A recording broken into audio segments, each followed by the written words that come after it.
ரோமர் 9ஆம் அதிகாரம் 24வது வசனத்தை வாசிக்கிறோம். ரோமர் 9:24. ரோமர் 9:24. அவர் யூதரில் இருந்து மாத்திரமல்ல.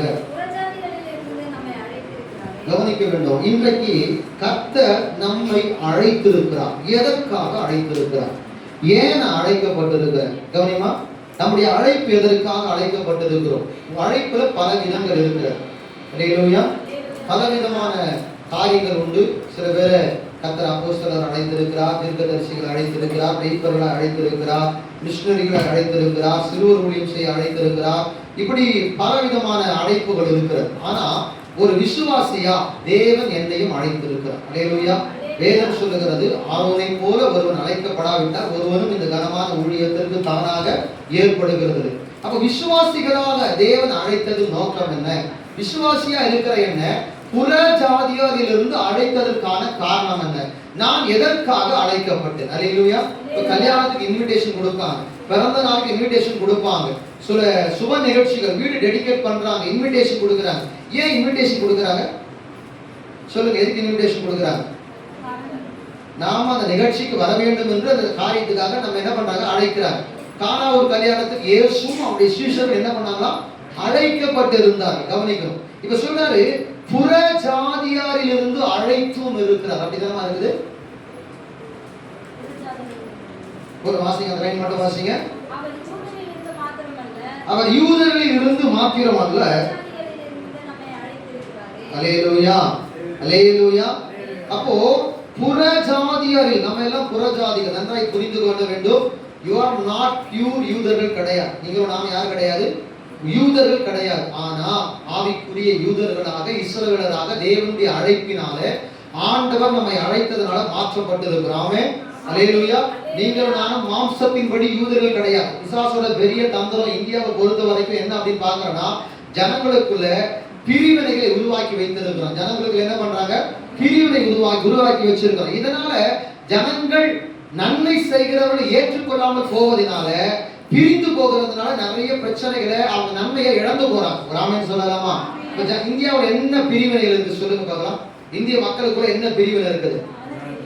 நம்ம மத ரீதியான பிரிவினைகள். அவங்க ரட்சிக்கப்படுற வரைக்கும் அப்படிதான் தெரியும். அடுத்ததுவா ஜாதி ரீதியான ஒரு பெரிய பிரிவினை. இந்த பிரிவினை திருச்சபைக்குள்ளவும் இருக்குது.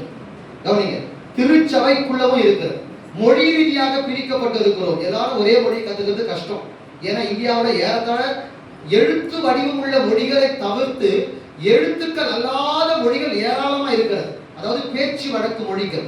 இப்போ நம்ம சொல்லுவோம்ல, இந்த குருவிக்காரங்க, அவங்களுடைய மொழிக்கு என்ன கிடையாது? அவங்க வாகரியான்னு சொல்லுவாங்க. அந்த மொழிக்கு என்ன கிடையாது? எழுத்து கிடையாது. சௌராஷ்டிரா மொழிக்கு எழுத்து கிடையாது. ஆனால் தமிழை பயன்படுத்துகிறார். இன்னொரு லாங்குவேஜ் இருக்கோ? பேசுவியா? இதுக்கு இப்பதானே தெரிஞ்சுப்பாங்க. இந்த வருஷம் கூட பேசுவது. அல்லேலூயா. பாருங்க, பேச்சு வழக்கு மொழி இருக்குது. ஆனா ஜனங்களை மொழி பெருசா பிரிக்கிறதுல ஏதாவது சில காரணங்கள். ஆனா இந்த ஜாதி என்ன பண்ணுது? நம்ம என்ன பண்ணுது? பிரிச்சு வச்சிருது. நான் வீட்டுக்கு போக மாட்டேன். என்னுடைய போதகர் நண்பர் ஒருத்தர் இருக்கிறார். ஒரு நாள் நானும் அவரும் பேசிக்கிட்டே இருந்தோம். ஐயா, நான் திருநெல்வேலிக்காரன் அப்படின்னு அவர் காரியங்கள்லாம் பேசுறாரு. நான் விசுவாசி வீட்டுக்கு போவேன். அந்த பாஸ்டர் கூட போகும்போது பாஸ்டர் டீ வாங்கி குடிப்பாரு. அவங்க டீ ஏற்ற நேரம் பார்த்து நான் வெளியே போயிடுவேன். அவங்க சாப்பாடு பாஸ்டர் கொடுப்பாங்க. சாப்பாடு எடுத்துட்டு வர நேரம் பார்த்து நான் என்ன பண்ணுவேன்? அவர் சாப்பிட்டு முடிக்கிற வரைக்கும் வெளியே இருக்கும்னு சொல்லிட்டு இதே ரொம்ப நாளா அந்த பாஸ்டர் அப்படியே பண்ணிட்டு இருக்காரு. ரட்சிக்கப்படுறதுக்கு முன்னாடி ரட்சிக்கப்பட்ட விசுவாசியா இருந்த போது ஒரு நாள் பாஸ்டர் சைக்கிளை வச்சு ஓட்டி மெரிச்சுட்டு வர்றாரு. அப்போ ஒரு தென்னை மரம் இருந்தது. தென்னை பழைய கிராமங்கள் அப்படித்தானே இருக்கும். அந்த வயல்வெளிக்கு அப்படியே ரோடு பாதையில வருகிற போது சொன்னாரா பாஸ்டர், ஸ்டீபன் வண்டியை நிறுத்த அப்படின்னா, கொஞ்ச நேரம் ரெஸ்ட் எடுத்துட்டு போகலாம் அப்படின்னு. அவரும் எவ்வளவு நாள் ஜோம் பண்ணியிருப்பாரு, நானும் பேசியிருப்பாருல்ல. அப்ப பேசின உடனே உட்காந்து ஒரு இளநீர் அரைன்னு சொல்லியிருக்கிறாரு. அவங்க தெரிஞ்சவங்களோட தோட்டம் தான். அரைத்து உட்காந்து அதை சாப்பிட்டுட்டே இருக்கும்போது அவர் சொன்னார், நீ ஏன் டீ குடிக்க மாட்டேன் அப்படின்னு. அவர் தன்னுடைய பெருமையெல்லாம் பேச ஆரம்பிச்சிருக்கிறார். நாங்கள் இப்படிப்பட்டவங்க ஐயா, அவங்களுக்கு தெரியுமே, நாங்கள் எப்படி அவங்க போய் டீ குடிக்கிறது, அவங்க எப்படி சாப்பிட்றது, சாப்பிட்டா எங்கள் ஜனங்க ஏற்றுக்க மாட்டாங்க, ஒத்துக்க மாட்டாங்க. அப்போ அவர் நல்லா பேச ஆரம்பிச்சாராம். அவர் சொன்னாரா, பரலோகம் உன்னை ஏற்றுக்காதப்பா, நீ பாவியா இருக்கும்போது பரலோகம் உன்னை ஏற்றுக்குச்சு. நீ பாவியா இருக்கிறதுனால என்ன பண்ண சொன்ன? இயேசுவை நம்பினதுனால, விசுவாசத்தினால இயேசுவை ஏற்றுக்கொண்டார். அவர் பிரிவினை பார்க்கலாமான்னு சொல்லி உன் தோலை உரிக்கணும். ஏற்கனவே சொன்னேன் அந்த விஷயத்த அவர்கிட்ட அந்த பாஸ்டர் அன்னைக்கு சொல்லியிருக்கிறார் பாருங்க. உன் தோலை உரிச்சாதான் நீ பலியாடா மாற முடியும், கர்த்தரை அங்கீகரிக்க முடியும். நீ மேல போட்டிருக்க எந்த சாயமும் கர்த்தருக்கு தேவையில்லை, உன் இருதயம் அவரை ஏற்றுக்கொள்ள வேண்டும் இப்படின்னு சொல்லி சத்தியத்தை அவருக்கு சொன்ன உடனே அடுத்த வாரம் அந்த வீட்டுக்கு பிரேயர் போடணும்னு டீ வரும்போது உட்கார்ந்து இருந்தார். அல்லேலூயா. ஆனா வரும்போது ஒரு டீ தான் வந்துச்சு. அல்லேலூயா. அப்புறம் அவரே கேட்டார், அம்மா எனக்கு டீ கொடுங்க அப்படின்னு. அல்லேலூயா. அவங்க ஷாக் ஆகிட்டீங்க, வீட்டில் குடிப்பீங்களா? நம்ம ஆண்டவருக்குள்ள குடும்பம் அப்படின்னு மனம் திருப்பது ஒரு நொடியில சொல்லும் போது மாத்திக்கிட்டான். இறுதி கடினப்பட போகவே கூட அப்புறம் அந்த வீட்டில் சாப்பிட்றது எல்லாம் அந்த பெரிய மாற்றமே வந்துச்சு. ஊர்ல பஞ்சாயத்து வரைக்கும் போச்சு இந்த பிரச்சனை. அவருடைய பிரச்சனை பஞ்சாயத்து வரைக்கும் போச்சு. ஆண்டவர் ஏற்றுக்கொண்டதுக்காக ஊரை விட்டு ஒதுக்கி வச்சுன்னு சொன்னாங்க. அவர் சொன்னது பரவாயில்ல அப்படின்ட்டு. இப்போ அதையும் கேட்கிறது தேவனுக்காக வைரேகம் என்ன தேவன் நம்மளை மாற்றி விட்டுருவார். சரி, நம்ம எல்லாம் புறஜாதிகளில் இருந்து ரட்சிக்கப்பட்டிருக்கிறோம். நாமே கர்த்தர் எங்க அழைத்திருக்கிறார்? நாம புறஜாதிகளில் அழைத்திருக்கிறார். தேவன் புறஜாதிகளில் இருந்து அழைத்ததற்கான 5 காரியங்களை நாம் இன்றைக்கு பார்க்கிறோம். குறித்த நேரத்தில் முடிக்க கர்த்தர் உதவி செய்வாராக. முதல் காரியம் 2 தெசலோனிக்கேயர் 2ஆம் அதிகாரம் 14வது வசனத்தை வாசிக்கலாம். 2 தெசலோனிக்கேயர் 2ஆம் அதிகாரம் 14வது வசனத்தை வாசிக்கலாம்.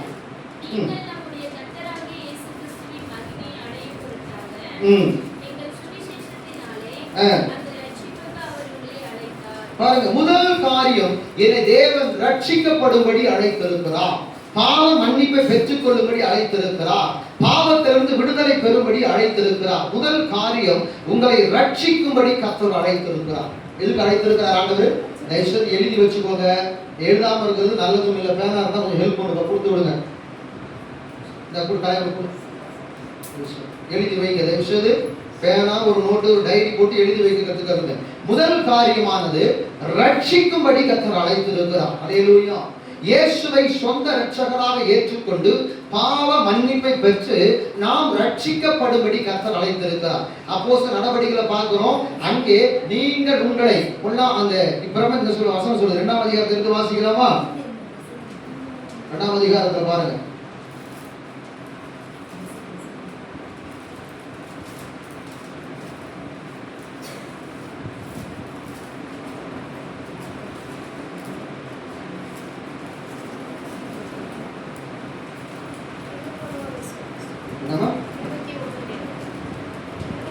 இல்ல அது 36 வாசிக்கிறேன். சரி மன்னிக்கணும், 40 நேரம் 40 போயில வாசிக்கலாம். இன்னும் அநேக வார்த்தைகளை சாட்சி கூறி மாறுபாடுள்ள இந்த சந்ததியை விட்டு விலகி உங்களை ரட்சித்துக் கொள்ளுங்கள். நீங்கள் மறுபடியும் பழைய பாவத்துக்குள்ள போகாத, பழைய பொய் சொல்ற வாழ்க்கைக்குள்ள போகாத, பழைய களவாய்த்தனம் பண்ணாத, உன் வாழ்க்கையில கடந்த நாட்களில் இருந்து எந்த பாவத்தையும் திரும்ப இப்ப ஆண்டவர் ஏற்றுக்கொண்ட பிற்பாடு செய்யாதபடி நீ உன்னை ரட்சித்துக்கொள், செய்யாதபடி உன்னை விலக்கி காத்துக்கொள். பழைய பாவங்களில் இருந்து முன்பு ரட்சிக்கப்படுறதுக்கு முன்னாடி சபைக்கு வருவதற்கு முன்பதாக எதெல்லாம் தவறு என்று உனக்கு தெரிந்து நீ செய்தாயோ அதையெல்லாம் விட்டு விலகி உன்னை ரட்சித்துக்கொள். அல்லேலூயா. விட்டு விலகி என்ன பண்ணுவோம்னா ரட்சித்துக்கொள். இங்க பாருங்க, கடைசி வசனத்துல பார்க்கலாமா? ரட்சிக்கப்படுகிறவர்களை கர்த்தர் அனுதினம் 47வது வசனம் பாருங்க. அப்போஸ்தலர் நடவடிக்கைகள் 2ஆம் அதிகாரம் 47. என்ன பாருங்க, ஸ்கிரீன்ல கொஞ்சம் வேகமா வைப்பார். எல்லாரும் ஸ்கிரீனை பார்த்துட்டு இருக்காங்க.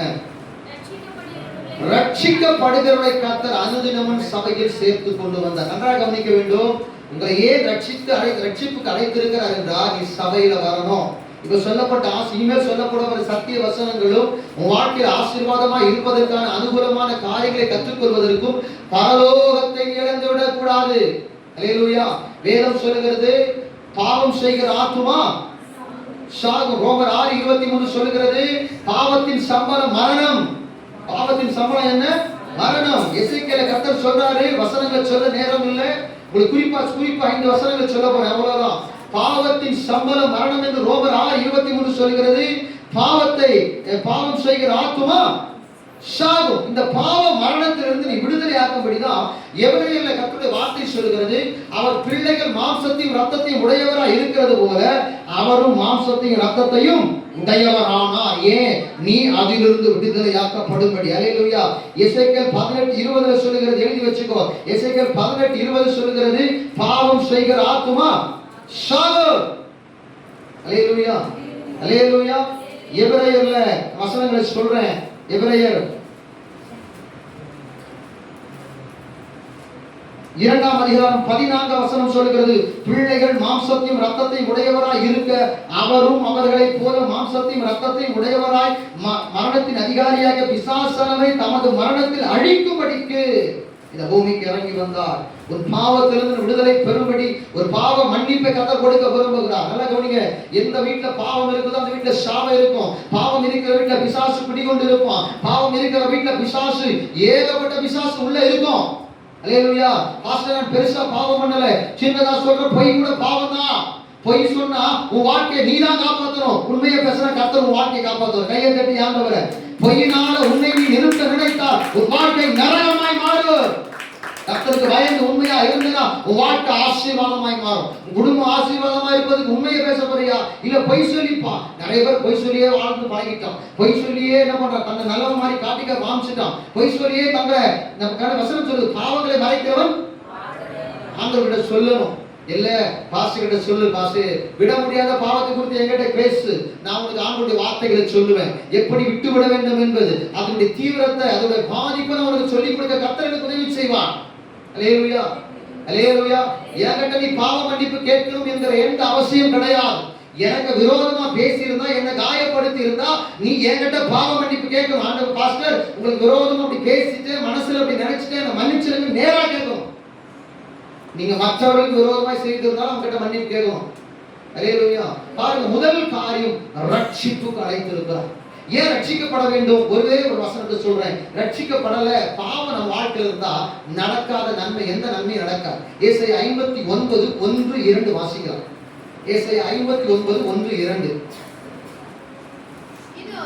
இதோ ஆண்டவர் சொல்றாரு, ரட்சிக்க கூடாதபடி என் கை குறுகி போகவில்லை, கேட்க கூடாதபடி என் செவி மந்தமாகவில்லை. கொஞ்சம் பக்கத்துல உட்கார்ந்து சொல்லி கொடுங்க. எது தடை செய்கிறது உன் ஜெபத்தை கேட்காதபடி, உன்னுடைய வாழ்க்கையில் ஆசீர்வாதத்தை கொண்டு வராதபடி எது தடையா இருக்கிறது என்றால், உன் அக்கிரமங்களே உங்களுக்கு உங்கள் தேவனுக்கு நடுவாக பிரிவினை உண்டாக்குகிறது. உங்கள் பாவங்களே அவர் உங்களுக்கு செவிவிடாதபடி அவருடைய முகத்தை உங்களுக்கு மறைக்கிறது. புரிந்து கொள்ளுங்க, நீங்க வசனத்தின்படி உங்க ரட்சிப்புக்கு அழைக்கப்பட்டு இருக்கிறீங்க. அந்த ரட்சிப்புல நீங்க நிக்கல அப்படின்னா உங்க பாவம் உங்களையும் ஆண்டவரையும் பிரிச்சிடும். அல்லேலூயா. ரெண்டு குடும்பம் பிரிஞ்சு போதுனா, யாரோ ஒருவருடைய மூர்க்க குணம், யாரோ ஒருவருடைய குடும்பத்தில் இருக்கிற முரட்டாட்டம், யாரோ ஒருவருடைய புரிந்து கொள்ளுதல் இல்லாமை, ஏதோ ஒரு பாவம், ஏதோ ஒரு பாதிப்பு, ஏதோ ஒரு காரியம் கணவன் மனைவி உறவுகளை பிரித்து விடுகிறது. பிள்ளைகள் பிரிந்து போவதற்கு காரணம் என்ன? பெற்றோர்கள் சொல்வதை பிள்ளைகள் கேட்பதில்லை. தேவன் சொல்லுகிறார், ஓ பாவம் தான் உன்னையும் என்னையும் பிரிக்கிறது. தேவன் நீதிபரர், தேவன் பரிசுத்தர், தேவன் உத்தமர். அல்லேலூயா சொல்லவா? அல்லேலூயா, அல்லேலூயா. பாருங்க, தேவ ஜனமே, நம்மை ரட்சிக்கும்படி அழைத்திருக்கிறார், ரட்சிப்புக்கு அழைத்திருக்கிறார். புரியுதா? பாவம் இருந்துச்சுன்னா நீ ஃபாஸ்டிங் போட்டு பிரேயர் பண்றது கூட கர்த்தர் கேட்க மாட்டார். எது பாவம் உங்களுக்கு தெரியணும். இயல்பாகவே சில பாவங்கள் உங்களுக்கு தெரியும், இயல்பாகவே சில பாவங்களுக்கு நல்லாவே தெரியும். ஆனா தெரியாத அநேக காரியங்கள் நம்முடைய வாழ்க்கையில் இருந்து கொண்டிருக்கிறது. அதெல்லாம் சபைக்கு வரும்போது மெல்ல மெல்ல மெல்ல வரும்போது கர்த்தர் புரிந்து மாற்றும். ஆமென். உங்களுக்கு புரிய வைப்பார் ஆண்டவர். ஒரே நாள இதெல்லாம் பாவம் சொன்னா உங்களுக்கும் புரியாது. முதல் காரியம் எதுக்கு கர்த்தர் அழைத்திருக்கிறார்? இரண்டாவது காரியம் 1 தெசலோனிக்கேயர் 2:11 சுருக்கமா சொல்லிட்டு இருக்கிறேன், புரிந்து கொள்ளுங்கள். எழுதி வைத்துக் கொண்டு வீட்டுல போய் அந்த வசனத்தை திரும்ப படிச்சு பாருங்க. ஆகையால்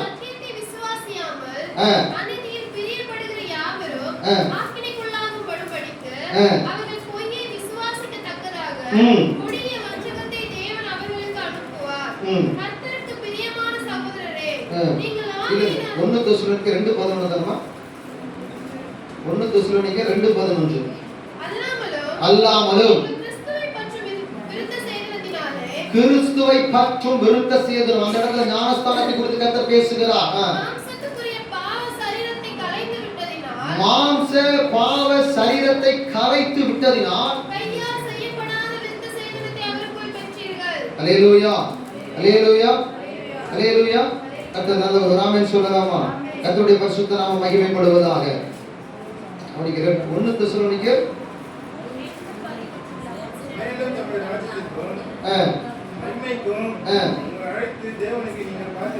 பாருங்க இந்த வசனம் என்ன வசனம்? 2:11 தான் வாசிக்க சொன்னேன். கர்த்தர் கவனிங்க, மறுபடியும் வாசிங்க. மேலும் தம்முடைய ராஜ்யத்துக்கு கவனிக்க, உங்களை எதற்காக அழைத்திருக்கிறார்? இரண்டாவது காரியம், மேலும் தம்முடைய ராஜ்யத்திற்கும் மகிமைக்கும் உங்களை அழைத்த, உங்களை எதுக்கு அழைத்திருக்கிறார் ஆண்டவர்? கவனி, பரலோக ராஜ்யத்துக்கு அழைத்திருக்கிறார். ஆமென் சொல்லுங்க. எழுதிட்டேன் பாருங்க. கவனிங்க, ஏன் தன்னால ஒன்றும் தெரியல. கர்த்தருக்கு ஸ்தோத்திரம். அல்லேலூயா. கொஞ்சம் கவனிச்சு பாருங்க. எதுக்கு அழைச்சிருக்கிறார்னா, தேவன் தம்முடைய ராஜ்யத்தின் மகிமைக்கு உங்களை அழைத்திருக்கிறார். உங்களை எதுக்கு அழைத்திருக்கிறாரு? ராஜ்யத்துக்கும் மகிமைக்கும் அழைத்திருக்கிறார்.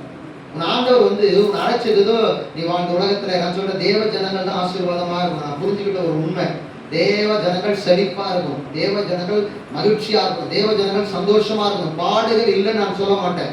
வேதம் பாடுகளை குறித்து நமக்கு சொல்லுகிறது. ஆனா அதே சமயம் நமக்கு சந்தோஷத்தை குறித்து வேதம் சொல்லுகிறது, மகிழ்ச்சியா இருப்பதை குறித்து வேதம் சொல்லுகிறது, சுகமா இருப்பதை குறித்து வேதமும் சொல்லுகிறது. வியாதி வராதுன்னு சொல்ல மாட்டேன், வரும். ஆனா கர்த்தர் சுகமாக்குவார். பலவீனம் வரும், கர்த்தர் பலப்படுத்துவார். அது போலதான் தேவ ஜனமே, கர்த்தர் நம்மை மேலும் தம்முடைய ராஜ்யத்துக்கு, எந்த ராஜ்யத்துக்கு? பரலோக ராஜ்யத்துக்கும் மகிமைக்கும் உங்களை அழைத்த தேவனுக்கு நீங்கள் எப்படி நடக்கணுமா? ஆத்திரமாக. இப்ப 2வது எதுக்கு அழைச்சிருக்கிறார் ஆண்டவர்? மகிமைக்கு. மகிமைக்கு. அல்லேலூயா. ராஜ்யத்துக்கும் மகிமைக்கும் அழைத்து எழுதி வச்சுக்க. 2வது காரியம், பரலோக ராஜ்யத்துக்கும் மகிமைக்கும் கர்த்தர் அழைத்து வைத்திருக்கிறார். அல்லேலூயா. எழுதுறது கிடையாது. ஏசுராஜா ஸ்தோத்திரம் ஆண்டவரே, கர்த்தர் உங்களை மன்னிப்பாராக. ஒரு ஆமென் சொல்லலாமா? வசனத்தையாவது நோட் பண்ணி வீட்டுல போய் உட்கார்ந்து என்னென்ன வசனம்னு பார்க்கணும். ஆமென். அல்லேலூயா. வசனத்தை உங்க இருதயத்துக்குள்ள போனோம் சிஸ்டர். வசனம் எங்க போனோம் தெரியுமா? எங்க போனோம் சொல்லுங்க, எங்க எழுதினோம்? இந்த வாசி கவனி. எபிரேயர் 8ஆம் அதிகாரம் 10ஆம் வசனத்தை நோட் பண்ணாதவங்களுக்காக கொஞ்சம் வாசிங்க. எபிரேயர் 8:10. எபிரேயர் 8:10. எபிரேயர் 8:10. ஒரு தரம் வசனத்தை ஏல விட முடியாது. அந்த நாட்களுக்கு பின்பு இஸ்ரவேல் குடும்பத்தோடு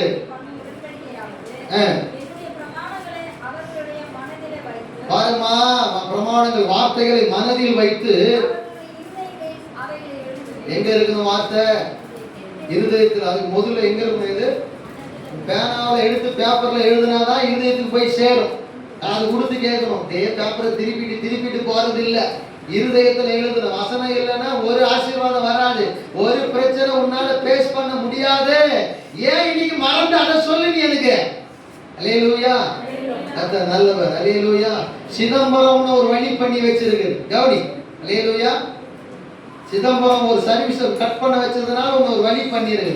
கவனிங்க. என்னமா தெரியலையா? போடு முடியலையா? கவனி. வசனத்தை இல்ல சென்டரா வந்து உட்காந்துக்கவா. ஏன் கஷ்டப்படுறோம்? கவனிங்க.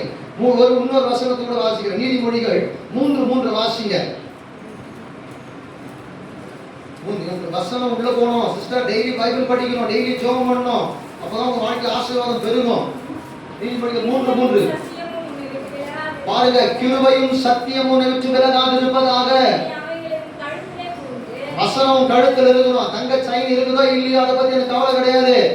வசனம் கழுத்தில் இருக்கணும். எங்க எழுதணும் சிஸ்டர்? எங்க எழுதணும்? இருதயத்தில் எழுதணும். வசனம் எங்க இருக்கணும்?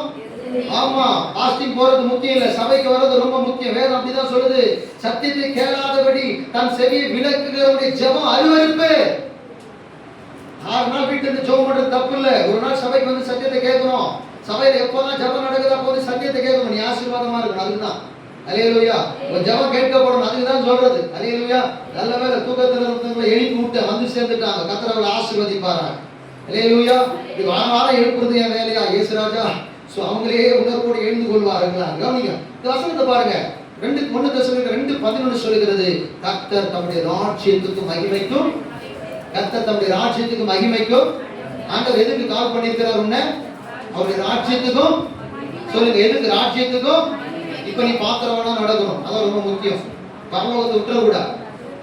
நம்முடைய திருச்சபைக்கு அமைச்சன் ஒருத்தர் உதவி பண்ணுவாங்கல்ல, அப்போ அவங்க இளைய மகனை பத்தி என்கிட்ட பேசுவாங்க. கவனிங்க, அப்ப என் பிள்ளையோட வாழ்க்கை எப்படிலாம் ஆகி போச்சு சில காரியங்கள். அம்மா கவனி, லிசன் டு மீ, அத்தமா கவனிங்க. என்ன அவனுக்கு இப்படி பாரு, உனக்கு ஒரு ஆள் பக்கத்தில் வச்சிருக்கிற அவங்க சொல்லி கொடுங்க. அவங்க சொல்லுவாங்க, என் சின்ன பையன் பரலோகம் போவான்னு கேட்பான். ஒரு சின்ன காரியம் வச்சுக்கோங்க, சின்னதாக பெருசு கற்றுக்கணும். அவர் பரலோகம் போவாரப்பா அப்படின்னு என்ன கேட்பான். எனக்கு அவங்க கிட்ட நம்ம என்ன சொல்றது, போக மாட்டாருன்னு சொல்ல முடியாது. இப்போ நம்ம நியாயம் இருக்கு, எனக்கு என்ன கிடையாது. உங்ககிட்ட பாவம் இருக்குதுன்னா நியாயம் இருக்கிற அதிகாரம் எனக்கு கிடையாது. இல்லையா? ஆனா கண்டிக்கிற உரிமை எனக்கு இருக்குது, கத்தர் கொடுத்துருக்கிற. அதை முதல்ல புரிஞ்சுக்கணும். உங்ககிட்ட என்ன பாவம் என் கண்ணுக்கு தெரிஞ்சாலும் அந்த கண்டிக்கிற அதிகாரம் யாருக்கு இருக்கு? எனக்கு வச்சிருக்கிற ஊழியக்காரன். எல்லாம் நீ நானும் போய் உன் கையை எண்ணெய் சேர்த்து நான் இழுத்து போயிருவேன். என் கண்டிப்புக்கு பயந்து அடங்கி நின்னா நானும் பரலோகம் போவேன், நீயும் ரெண்டு பேரும் தப்பிச்சிருவோம். ஒன்ன நான் கண்டிக்காம விட்டு தடவி கொடுத்த வச்சுக்கோ. பரவாயில்ல பரவாயில்ல பரவாயில்ல பரவாயில்ல, கிருபை இல்லையா? மற்றவங்களாம் பரவாயில்ல. நான் யாரை தடவி கொடுத்தோம் அவங்க நடந்து போயிடுவாங்களா? மாடு ரெண்டு கூப்பிட்டு கேட்பார், அவனே இந்த ஆத்து மரத்தை அப்படி பதில் சொல்லுங்க. நான் சொல்ல முடியாம திரும்ப முடிக்கணும், ஏன்னா நான் தடவி கொடுத்துருக்கேன். இஸ் ரைட் பண்றதெல்லாம் கரெக்ட் தடவி கொடுத்துக்கிறேன்ல, நான் எங்க போவேன்? நீங்க நான் பாய் சொல்லுங்க, பாஸ்கர் எவ்வளோ கஷ்டப்பட்டு நமக்காக ஊழியம் செஞ்சோம், எவ்வளோ பார்த்து வந்து ஒரு ஆத்மாவை அன்பு பாராட்டி பரவாயில்ல அவர் நடந்து போட்டு நம்ம பரவாயில்ல போன கது மூன்று முறை இன்னொரு நீங்க தான் போயிருக்கீங்க. எனக்கு தேவையாது, எனக்கு தேவையை யாரையும் தடவி கொடுக்கறது ஒரு போட்டு தான் சரி பண்ணணும். ஆமே அவள் சொல்றா, நான் பரம்போடு வரணுமா? ஆமே பிள்ளையாண்ட பரம்பரை அடிக்கிறதுனா நான் என்ன பண்றது இல்லையா? நான் சொல்ற நரகம் போகிறது இல்லை. உங்களை பரம்ப கொண்டு அடிக்கிறதுனா நீ நரகம் போக மாட்டேன். எங்க போயிருவ? நீ வடிக்கதான் செய்யும். பாச சொல்லு வடிக்கதான் செய்யும். எனக்கு என்ன உங்களை அப்படியே குத்துன ஆசையா இல்லை. ஒரு ஆமன் சொல்லாமா? அல்லேலூயா. பாருங்க, உங்க மேல ஒரு அன்பு ஆண்டவர் வச்சிருக்கிறார். ஆண்டவர் எனக்கு அந்த இதயத்தை கொடுத்துருக்கிறார். அப்படி இல்லைன்னா ஒரு டீ கடை வியாபாரக்காரன் எவ்வளவு சம்பாதிக்கிறோம் உங்களுக்கு ஒரு மோட்டிவேஷன் பண்ணுவானா? நீ நல்லா இருக்கும் எண்ணத்துல தானே சொல்றேன். அல்லேலூயா.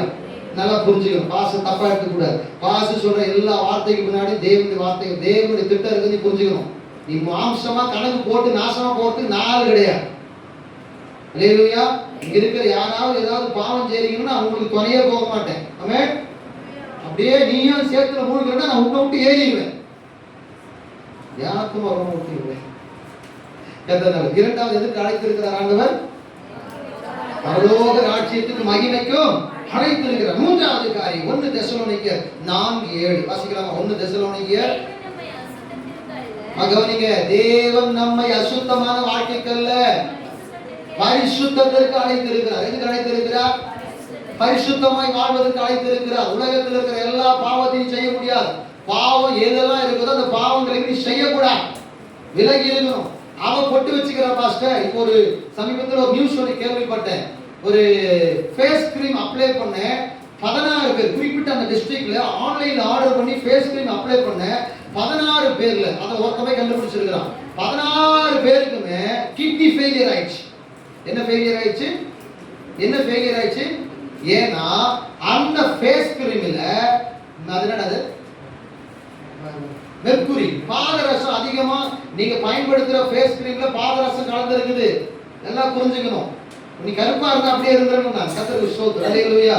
நான் ஓரளவுக்கு மாநிலமா இருக்கிறேன், பரவாயில்ல. கர்த்தருக்கு ஸ்தோத்திரம். அல்லேலூயா. பொறுப்புன்னு அதை பத்தி யோசிக்காத. நீ ஆண்டவர் உன்னை அந்த கலர்ல தான் படைச்சிருக்கிறார். அப்புறம் நீ என்ன பண்ண? வைட்சம் ஆகணும், பியூட்டி ஆகணும். யாரு பாக்குறதுக்கு? அது ஒரு நாள் கூத்து கல்யாணத்துக்கு பியூட்டி பார்லர் போனா எல்லாம் பண்ணி அனுப்பிச்சிருவாங்க.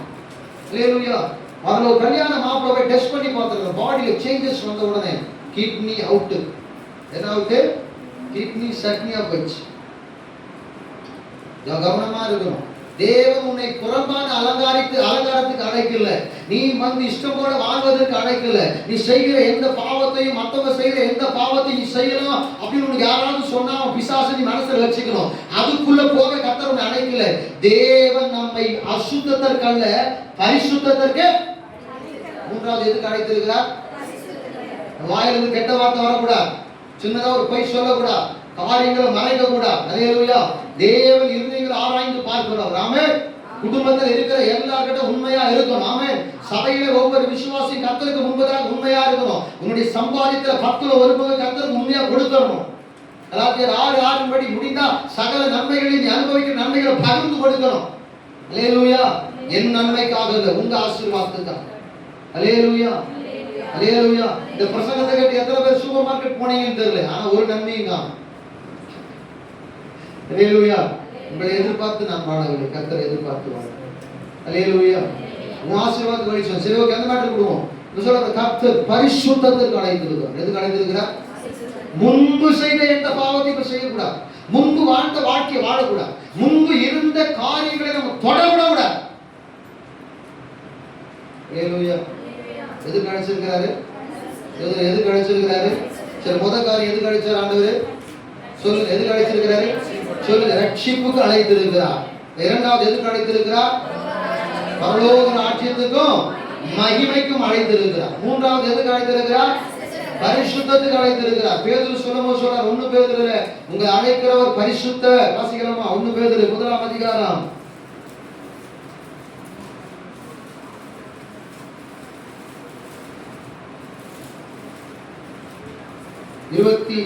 15வது வசனம்.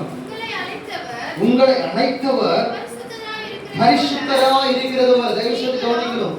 நீங்களோ உங்கள் நடக்க எல்லாவற்றிலும் பரிசுத்தராய் இருங்கள். அடுத்த வசனம். நான் பரிசுத்தர், ஆகையால் நீங்களும் பரிசுத்தராய் இருங்கள் என்று எழுதி இருக்கிறதே. பாருங்க, 3 வசனம் 14வது வசனம் போய் வாசிங்க. நீங்கள் முன்னே உங்கள் அறியாமையினாலே, நீங்கள் முன்னாடி செஞ்ச எல்லாம் அறியாமலே செஞ்சிட்டீங்க. முன்னாடி செஞ்ச பாவம் எல்லாம் அறியாமலே செஞ்சிட்டீங்க. முன்னாடி நம்முடைய வாழ்க்கையில வந்த பாவம் எல்லாம் தெரியாததால தப்புன்னு தெரியாம மாட்டிக்கிட்டோம். தப்புன்னு தெரியாம பேசிட்டோம். தப்புன்னு தெரியாம பழக்கத்தை ஏற்படுத்திக்கிட்டோம். தப்புன்னு தெரியாம உலகத்தோட தொடர்பு வச்சுக்கிட்டோம். முன்னே அறியாமையினால் செய்தீர்கள். இயேசு பத்தி தெரிஞ்சிருச்சு. வாழ்க்கை மாறும், குடும்பம் மாற்றப்படும். உன் பாவம் வாழ்க்கையில இயேசுவால் அற்புதம் செய்யவே முடியாது. நஷ்டம் தான் வரும், துன்பம் தான் வரும். என்ன ஜெபம் பண்ணாலும் ஒண்ணும் நடக்கல. பாவம் உள்ள இருந்த ஆண்டவரால் அற்புதம் செய்ய முடியாது. அதனால வேதம் சொல்லுகிறது, முன்னே உங்கள் அறியாமையினாலே கொண்டிருந்த இச்சைகளின்படி இனி நடவாமல். அடுத்தது கீழ்ப்படிந்ததான் பரிசுத்தம். கீழ்ப்படிக்கிற பிள்ளைகளா இருந்து உங்களை அழைத்தவர் பரிசுத்தரா இருக்கிறது போல நீங்களும் உங்கள் நடக்க எல்லாவற்றிலும் எப்படி இருக்கணும்? முன்னாடி நான் கோபக்காரி, இப்போ எப்படி இருக்கிறேன்? இப்போ அப்படி இருக்குன்னா நீ பாவம் செஞ்சுட்டு இருக்குன்னு அர்த்தம். கோபக்காரியா தான் இருக்கிற. யாரையும் மன்னிக்கணும். அவங்க எப்படி கொண்டவங்க தெரியுமா? ஒரு டைம் நம்ம மனசு மாறுறது அந்த டைம் கொடுப்பாரு. மன்னிச்சிடும். உங்களை ஏமாத்தவங்க, நம்ம காயம் எல்லாரையும் மன்னிச்சிடணும். ஏன்னா உன் வாழ்க்கை பாதிக்கப்படும், உன் சரீரத்துல சுகம் பாதிக்கப்படும். சுகவீனம் வந்துடும் சரீரத்துல. மற்றவர்களை மன்னிக்காம இருந்தா உனக்கு சுகவீனம் வரும். கீழ்ப்படியாம இருந்தா சுகவீனம் வரும். அவாத்திர போஜனமான சுகவீன வியாதியை கொண்டு வரும். ஏன் மரணத்தை கூட கொண்டு வந்துடும். நடக்க எல்லாவற்றையும் எப்படி இருக்கணும் நீங்க? எப்படி இருக்கணும் நீங்க? எப்படி இருக்கணும் நீங்க? நீங்க எப்படி இருக்கணும்? சரி, இந்த 3 காரியம். முதல் காரியம் என்ன? அழைத்திருக்கிறார். இரண்டாவது முழுசா சொல்லிருந்தீங்க. மூன்றாவது காரியம். சரி, இப்போ 4, 5 பார்த்து நான் முடிச்சிடலாம். 1 கொரிந்தியர் 7ஆம் அதிகாரம் 15வது வசனம். 1 கொரிந்தியர் 7:15. ஆகிலும் கவனிக்கிறீங்க, குடும்பத்தை குறித்து கர்த்தர் பேசுகிறார். குடும்ப உறவு ரொம்ப கவனமா இருக்கணும். ஆகிலும் அவிசுவாசிகள் பிரிந்து போனால் பிரிந்து போகட்டும். சகோதரனாவது சகோதரியாவது அடிமைப்பட்டவர்கள் அல்ல, சமாதானமா இருக்கும்படி தேவன் நம்ம அழைத்திருக்கிறார். 4வது காரியம் எதுக்கு அழைச்சிருக்கிறாரு? நீ சமாதானமா இருக்கணும், சண்டையோட இருக்கக்கூடாது. குடும்ப உறவுல கணவன் மனைவி பிரிந்து போக கூடாது. கணவன் மனைவி கூட இருக்கிற உறவு கட்டப்படணும். எந்த காரியத்திலும் ஒருவேளை மனைவி விசுவாசியா இருந்து கணவன் அவிசுவாசியா இருந்து பிரிந்து போனா பிரிந்து போகட்டும். மனைவி அப்படியே இருந்துடணும். அல்லேலூயா. வசனம் அப்படிதான் சொல்லுது. கணவன் அப்படியே இருந்துடணும். ஆமென். மற்றவங்க எப்படி வேணா போட்டோம், சபைக்குள்ள இருக்கிற நீங்க நிறைய முழுவதும் வாட்சி பாருங்க. கர்த்தருக்கு ஸ்தோத்திரம் சொல்ல பாருங்க. ஏன் கல்யாணத்துக்கு முன்னாடி ஒரு சமாதானம் பாதிக்கப்படாது. கல்யாணத்துக்கு முந்தி வரைக்கும் உனக்கு எந்த கஷ்டமும் வராது. சொல்லுங்க சார், கல்யாணத்துக்கு முன்னாடி நீங்க கஷ்டப்பட்டீங்களா? கல்யாணத்துக்கு முந்தி இந்த வாலிப வாசல நாட்கள்ல வேலைக்கு போகும்போது அவ்வளவு ரொம்ப கஷ்டப்பட்டீங்களா? அது அப்பா அம்மாவோட சேர்ந்து கொஞ்சம் கஷ்டப்பட்டிருப்பீங்க. நீங்க ஸ்கூல் படிக்கும் போது கஷ்டப்பட்டீங்களா? அங்க வந்தது இல்லை, நான் அப்படிலாம் பழக கல்யாணத்துக்கு அப்புறம் என்னங்கய்யா? கல்யாணத்துக்கு அப்புறம் தான் ஒரு பொண்ணை கல்யாணம் பண்ணி 2 குழந்தைய பெற்று பிள்ளைங்களா கஷ்டப்படுறாங்க. அல்லேலூயா. திருமணத்துக்கு முந்தி வரைக்கும் நீங்க ஜாலி தான். என்ன கஷ்டம் இருக்க போகுது? என்ன கஷ்டம் இருக்க போகுது? இவர் காலேஜில் படிக்க வைக்கணும், எனக்கு தான் கஷ்டம். டெய்லி கூட்டு போய் உனக்கு எனக்கு தான் கஷ்டம். இவரை படிக்க வைக்கணும், எனக்கு தான் கஷ்டம். அப்பனா கஷ்டப்பட்டு தான் ஆகணும். பிள்ளைய பத்துக்கணுமே, கஷ்டப்பட்டு தான் ஆகணும். இவரு ஜாலியா தான் இருப்பாரு. இவங்க 2 பேரும் ஒரு பிரச்சனை கிடையாது இப்போதைக்கு. இவங்க லைஃப் வரும் பாருங்க, அப்பதான் தெரியும் அவங்க வாழ்க்கை என்ன. ஓ அப்பா அம்மா நம்ம அவருக்கு புள்ள பிறக்கும்போது என் வழி அப்பதான் அவருக்கு தெரியும். இப்ப தெரியாது. இவங்க 2 பேருக்கும் என்ன தெரியாது? நம்ம எவ்வளவு கத்துறோம், கதறோம், கெஞ்சுறோம், மறைமுகமா ஆண்டவர்கிட்ட அழுகிறோம். இப்ப இருக்கிற பிள்ளைங்களுக்கு தெரியவே அவருக்கு ஒரு 2 குழந்தை பிறக்கட்டும் 2 பேருக்கும். அப்ப நம்ம யோசிப்போம், எங்க அப்பா இப்படிதானே கத்திரியா இருந்தாரு, எங்க அம்மா இப்படிதான் என்ன பண்ணாங்க. எங்க அப்பா எங்க அம்மா பண்ண கஷ்டத்தெல்லாம் இப்ப உங்களால அனுபவிக்க ஃபீல் பண்ணுவாங்க. அல்லேலூயா. பிள்ளைகளா இருக்கும்போது ஒரு கஷ்டம் கிடையாதுங்க. இப்ப நம்ம குடும்பத்தில் இருக்கிறோம், பெத்தவங்க நம்ம பார்த்துக்கிறோம். திருமண பந்தத்துக்கு அப்புறம் பார்க்க முடியாது. வேதம் அப்படிதான் சொல்லுது. மனைவியோட இசைந்து இருப்பான்னு சொல்லுது. அதுக்காக பெற்றவங்களை விட சொல்லல. அப்ப அவர் குடும்ப கஷ்டம், மனைவிக்கு தேவையானது சந்திக்கணும், குடும்பத்துக்கு தேவையானது சந்திக்கணும். அவருக்கு தனியா என்னென்ன தேவையான நீடு அவர் தான் சந்திக்கணும். அப்ப மனைவி சரியில்லைன்னு வச்சுக்கோ, ஏன் சமாதானம் கெட்டு போயிடும். மனைவி சரியில்லை என்ன பண்ணும்? மனைவியோட புரிஞ்சுக்கல சமாதானம் கெட்டு போயிடும். கணவர் நல்ல விசுவாசியான மனைவி இருந்து கணவர் அவிசுவாசியா இருந்தா கணவர் புரிந்து கொள்ளனா குடும்ப சமாதானம் கெட்டு போயிடும். அதுதான் கர்த்தர் சொல்றாரு, அந்நிய நுகத்தோட என்ன பண்ணாதீங்க, ரொம்ப எச்சரிக்கையா இருக்கணும். நீ அந்நிய நுகத்தோட இணைக்கப்பட்டுட்டு, பாஸ்டர் நான் ப்ராமிஸ் பண்ணிட்டேன் பாஸ்டர். நீ ஒரு பாப்பா வந்துச்சு நம்ம சர்ச். நான் இப்பெல்லாம் பேசும்போது சொல்றேன், எந்த பாப்பாவும் என்ன கிடையாது, பாப்பா தான் கிடையாது. எந்த பெண்கள் என்ன கிடையாது, திருமணம் ஆகாத பெண்கள் பெரும்பாலும், எல்லாரும் சொல்ல பெரும்பாலும் என்ன பண்றாங்கன்னா ஆல்ரெடி இஸ் புக்டு. என்னது? ஆல்ரெடி என்ன பண்றாங்க, திருமண பந்தத்துக்கு முடிவு பண்ணிக்கிட்டு தான் சபைக்கே வர்றாங்க. அல்லேலூயா. நம்ம சர்ச்சில் ரொம்ப வருஷத்துக்கு முன்னாடி காலேஜில் படிக்கிற போது பிள்ளைங்களாம் வந்தாங்க. அப்போலாம் பட்டன் ஃபோன் தான். அப்போ இந்த மாதிரி செல்ஃபில் அந்த பிள்ளைங்க ஃபோனை வச்சுட்டு வேலை பார்த்துட்டு இருக்கிறாங்க. ஃபோன் அடிச்சது. எதிர்த்து தான் போய் அந்த ஃபோனை பார்த்து அந்த ஃபோன் என்ன பண்ணுவாங்க, புருஷ். ஒருவேளை புருஷோத்தமனை சாப்பிட்டா புருஷன் போட்டு வச்சுக்கலாம். ஒரு டவுட் இருந்துச்சு உங்களுக்கு, என்ன போட்டுருந்துச்சு? புருஷ். காலேஜ் முடிக்கல, படிப்பு முடிக்கல, அதுக்குள்ள யாரை தேடிக்கிச்சு? புருஷ். யாரை தேடிக்கிச்சுமா? புருஷ தேடிக்கிச்சு. அப்புறம் பார்த்தேன், சரி டவுட் டக்குன்னு ஆண்டு உணர்த்துனேன். இல்லை நான் டக்குன்னு எடுத்து கேட்டிருப்பேன், நம்ம பிள்ளைக்கு ஃபோன் தானே அப்படின்றது தோணுச்சு. சம்திங் ராங் சொன்னேன். பாப்பா பேர் கொடுத்து ஃபோன் வந்து பாருங்க அப்படின்னு. அது உடனே உள்ள கூட பேசல, எதுக்கு பேச தூக்கி வெளியே போடு. பெண்கள் பேசுகிற ஃபோன் கால்ஸ் பக்கத்தில் என்னன்னாலும் நம்ம கேட்க மாட்டேங்குது. எத்தனையோ கிலோமீட்டருக்கு அனாடகம் அவன் கேட்டுதான். அல்லேலூயா. நம்ம பட்டம் அப்படிதான் இருக்குது, பார்த்துட்டு தான் இருக்கிறோம். மற்றது பாருங்க, அல்லேலூயா. தேவன் நம்மை சமாதானத்துக்கு அழைத்து இருக்கிறார். எதுக்கு அழைச்சிருக்கிறாரு? திருமணம் பந்தம் ரொம்ப முக்கியம், கல்யாண வாழ்வு ரொம்ப முக்கியம், காட் வில் ரொம்ப முக்கியம். அதுல கர்த்தருக்கு சித்தமில்லாத ஒரு நபரோட கையை பிடிச்சி வாழ்ந்துட்ட, திருமண உறவை முறிச்சுக்கிட்டு வாழ்ற, இதெல்லாம் ரொம்ப தப்பு. சமாதானம் கெட்டு போயிடும். அப்படி இருக்கிறவங்க வெளிய உலகத்துல ரொம்ப போய் கேட்டு பாருங்க. அப்படி ஒரு வாழ்க்கை வாழ்ந்து கொண்டு இருக்கிறவங்க போய் கேட்டு பாருங்க, சமாதானமா இருக்க முடியுதா? அல்லேலூயா. வேதம் சொல்லுது, மரணம் தான் உங்களை பிரிக்கணும். கல்யாணத்துல சொல்லுவோம், எது பிரிக்கணும் சொன்னோமா? தம்பி சொன்னோமாப்பா, மணியை உன்னையும் எது பிரிக்கணும்? நான் இல்ல, ஆமா இங்க இருக்கிற யாரும் இல்ல, உங்க சுயம் உங்களை பிரிக்க கூடாது. எது பிரிக்கணும்? ஆமா, தேவன் இணைத்ததை. அவிசுவாசி தான் பிரிந்து போகிறதுக்கு அனுமதி கர்த்தர் கொடுத்திருக்கிறார். போனவங்க அப்படியே இருக்கணும்னு பைபிள் சொல்லுது. அல்லேலூயா. வார்த்தையை மீறி கர்த்தர் ஒன்றும் செய்ய மாட்டார். இந்த வார்த்தையை கொண்டுதான் நியாயம் தீர்க்க போகிறார். வேதம் அப்படித்தான் சொல்லுது, என் வசனமே கடைசி நாட்களில் நீ இதன்படி இருந்தாயா இல்லையான்னு தான் கேள்வி. எனக்கு இவ்வளவு ஊழியம் செஞ்ச, அதெல்லாம் கர்த்தர் கேட்க மாட்டார். என் வசனத்தின்படி வாழ்ந்தாயா, என் வார்த்தைகள் எழுத்தும் எழுத்தின் உறுப்பாகிலும் ஒழிந்து போவது இல்லை என்று சொன்ன அந்த வார்த்தைகளை நிறைவேற்றினா என்ன கர்த்தர் கேட்பார்? சத்தம் கேட்குது. அல்லேலூயா. அல்லேலூயா. சத்தியம் சைலண்ட் ஆயிட்டீங்க.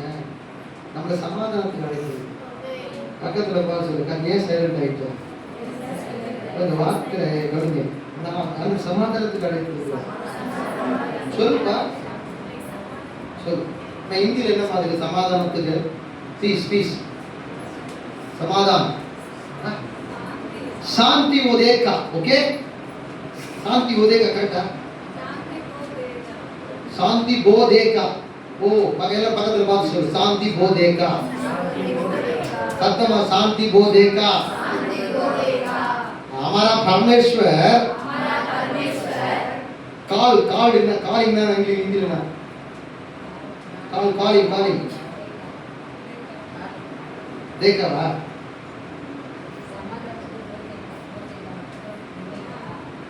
वो देखा वा நம்ம சொல்ற சாந்தி போதேகா கத்து குட்டி அந்த ஹிந்தி கத்து இல்லையா எப்ப நீ கன்னடால சொல்லுப்பா கர்த்தர் சமாதானத்துக்கு அழைத்திருக்கிறார். எப்படி சொல்றது? தேவ சோறு போட்டியம்மா புருஷனுக்கு என்ன பாடி மாவளாங்கிற நீ சோத்தை போட்டு புருஷனை தேர்தல் விட்டு பட்டினியா நீ சத்தம் அவ்வளவு சொல்லுப்பா. தேக்கா சாந்தி தேக்கா சொல்றது பரமேஸ்வர் தேக்கா சாந்தி. சொல்லு இது வரேன் இப்போ பின்னாடி வரேன். இதுல பக்கத்துல பார்த்து சொல்லுங்க, பக்கத்துல பார்த்து சொல்லுங்க. பரமேஸ்வர் சாந்தி தேக்கா. சத்தமா பரமேஸ்வர் சாந்தி தேக்கா. ஹalleluya. நீ சொல்லுப்பா. தேவ சமாதான கலி கூறுதா? கலி கூறுதல் எல்லாம் தமிழ்ல கலி கொண்டு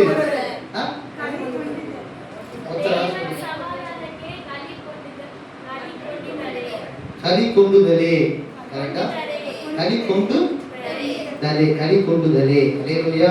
சொல்லுங்க தேவ சமாதான கலி கொண்டுதலே. தேவ சமாதான கலி கொண்டுதலே. हमारा परमेश्वर शांति देगा. ஹalleluya. நம்ம சமாதானமா வாழும்படி கர்த்தர் அழைத்திருக்கிறார். ஆமென் சொல்லலாமா? அந்த ரெண்டு வார்த்தை மனசுல நிக்கிற மறந்துடுவாங்க. கர்த்தர் நல்லவர். ஹalleluya. நான்காவது காரியம் கர்த்தர் எதுக்கு அழைத்திருக்கிறார்? குடும்பம் ரொம்ப முக்கியம். கணவன் மனைவி உறவு ரொம்ப முக்கியம். ஹalleluya. தயவுசெய்து குடும்ப உறவை நீங்க எந்த காரியத்துக்கு சிதைச்சிடாது. உங்களுக்கு பின்னாடி உங்க பிள்ளைகள் வாழும். ஆமென். ஹalleluya. கணவனுக்கு எல்லாம் தெரியும் சொல்ல முடியாது, மனைவிக்கு எல்லாம் தெரிஞ்சிருக்கு நம்ம சொல்லவே முடியாது. ஆனா தேவன் அதை சரி செய்ய வல்லவராக இருக்கிறார், அதை மாற்ற வல்லவராக இருக்கிறார். அந்த அது ஆண்டவர்கிட்ட ஜெபம் பண்ண, ஆண்டவரே என் கணவனார என்கிட்ட சரியா மிஸ் அண்டர்ஸ்டாண்டிங் இருக்கிறார், என்ன புரிதல் இல்லாமல் இருக்கிறார், இதை மாற்றுங்க. ஹalleluya. அப்படி சொல்லி செவிச்சு அதை சரி பண்ணி அந்த உறவை நம்ம வளர்த்து கொள்ள வேண்டும். ஹalleluya. அதை நம்ம ரிப்பன் வெட்டாம வெட்டிட முடியாது. ஹalleluya சொல்லலாமா? தேவன் நம்ம எதுக்கு அழைத்திருக்கிறார்? அதுதான் சொல்லுவேன், கல்யாணத்துக்கு முன்னாடி சொல்றது 1000 முறை யோசிச்சுது. கல்யாணம் பண்ணிக்கிறதுக்கு முன்னாடி என்ன பண்ணு 1000 முறை யோசிக்கணும். என்னப்பா? தேவ சமாதான கலி கொண்டுதலே 1000 முறை யோசிக்கணும். ஹalleluya.